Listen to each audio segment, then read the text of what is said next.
ಕನಿಷ್ಠ 15 ರಿಂದ 20 ಹಸು ಒಂದ್ ಎಕರೆ ಹಾಕೊಂಡ್ರೆ ಇಲ್ಲ 150 ರಿಂದ 200 ಕುರಿ ಮೇಕೆ ಸಾಕಾಣಿಕೆ ಮಾಡ್ಬೋದು ನಾವು. ಓಕೆ. ಅತಿ ಹೆಚ್ಚಿನ ಸಿಹಿ ಪದಾರ್ಥದಿಂದ ಕೂಡಿದೆ ಈ ನೇಪಿಯರ್. ಎಕರೆಗೆ ಸರಿ ಸುಮಾರು ಇದು 180 ರಿಂದ 200 ಟನ್ ಬರ್ತಿದೆ ಆಸ್ಟ್ರೇಲಿಯನ್ ರೆಡ್ ನೇಪಿಯರ್. ಸರ್ ಇದೆಲ್ಲ ನೋಡಿದ್ರೆ ನೋಡಿ ಯಾವ ರೀತಿ ರೆಡ್ ಕಲರ್ ನೇಪಿಯರ್ ಬಂದಿದೆ ಅಂತ ನೋಡಿ. ಬರೀ ಯಾವ ರೀತಿ ಗರಿ ಇದೆ ನೋಡಿ ಸರ್. ಗರಿ ಬರೀ ಒಂದೇ ಗಿಡ ಇದೆ. ಹೌದು.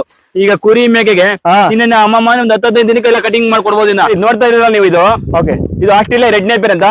ಸರಿ ಸುಮಾರು 15 ಅಡಿ ಬರುತ್ತೆ. ಈಗ ನೋಡ್ತಾ ಇದ್ದೆ ಕೈ ನೋಡಿ ನಮ್ದು. ಹೌದು. ನಾನು 6 ಅಡಿ ಆಗಿದ್ದೀನಿ. ಟೋಟಲ್ ಈಗ ಪ್ರೆಸೆಂಟ್ 10 ಅಡಿ ಇದೆ. ಟೋಟಲ್ ಇನ್ನ 5 ಅಡಿ ಬರ್ತಿದ್ದು. ಇದು ವಿಶೇಷವಾಗಿ ಹಸು ಎಮ್ಮೆ ಮತ್ತೆ ಕುರಿ ಮೇಕೆ ಸಾಕಾಣಿಕೆ ಬರುತ್ತೆ. ಹಾಲಿನ ಇಳುವರಿಯಲ್ಲಿ ಭಾರಿ ಹೆಚ್ಚಳ ಮತ್ತೆ ಕುರಿ ಮೇಕೆಯಲ್ಲಿ ಭಾರಿ ತೂಕ. ಮಿನಿಮಮ್ ಒಂದ್ಸರಿ ನಾಟಿ ಮಾಡಿದ್ರೆ 10 ವರ್ಷ ಬರುತ್ತೆ ಸರ್ ಅಲ್ವಾ. ನೋಡಿ ಸರ್ ಇದು ಹೆಂಗಿದೆ ಅಂತ ನೋಡ್ರಿ ಸರ್. Super sir. ನೋಡಿ ಯಾವ ರೀತಿ ಇದೆ ಅಂತ. ಶುಗರ್ ಕೇನ್ ತರ ಇದೆ. ಹೌದು ಸರ್. ಈಗ ಹಸುಗಳಿಗೆ ಹಾಕಿದ್ರೆ ಚಪ್ಪರಿಸಿ ತಿನ್ನುತ್ತೆ.